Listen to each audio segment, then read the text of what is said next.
All right. Next guy is fellow Houston Astro, his name has been popping up a lot, especially with the Rays, is Yordan Alvarez. I'm going to say don't. Why do you say don't? I'm curious what your thoughts are. So I, my reasoning behind it is okay. You bring him over. He's a DH. Right. What do you do with Yandy? And then what do you do with Aranda? A lot of people are like, well, you could trade Aranda with a bunch of prospects and bring him over. No.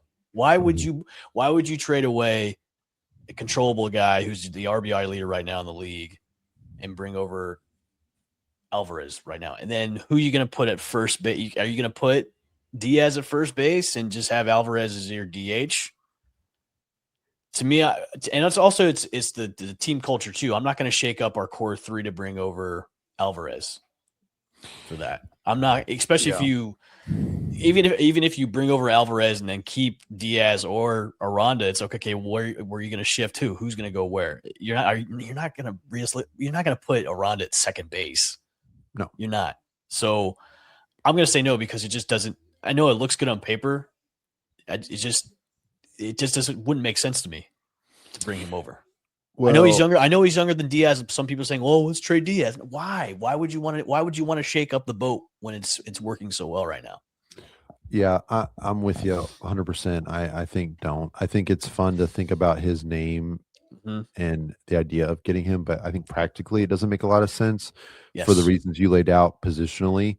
I know Aram Layton with Just Baseball Media.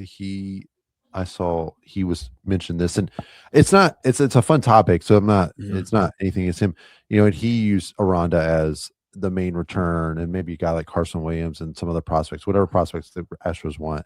And it makes sense. Like, I think if the Astros are trading Yordan, I don't think that they're going to try to, even though that would signal they're definitely like starting over to a certain extent.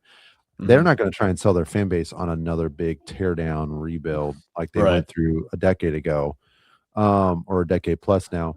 Like, they're not. I can't imagine them saying we're just going to be, and it's not as guaranteed, right? With the lottery, like it's just tough for because they. And I know it's been popping up too. Like the Rays have so much capital to trade with because of all the prospects we got in the Vaz deal, and the guys that are Rule 5 coming up too. It's like, okay, we're playing with house money right now. We could probably go out and get whoever we want, but a lot of these scenarios have to make sense. And Alvarez, as much as he'd be great in that lineup with Caminero in there, it doesn't make. Yeah, I'm not giving up Diaz or Aranda. I'm not doing it. And then you're gonna have to give up Aranda and more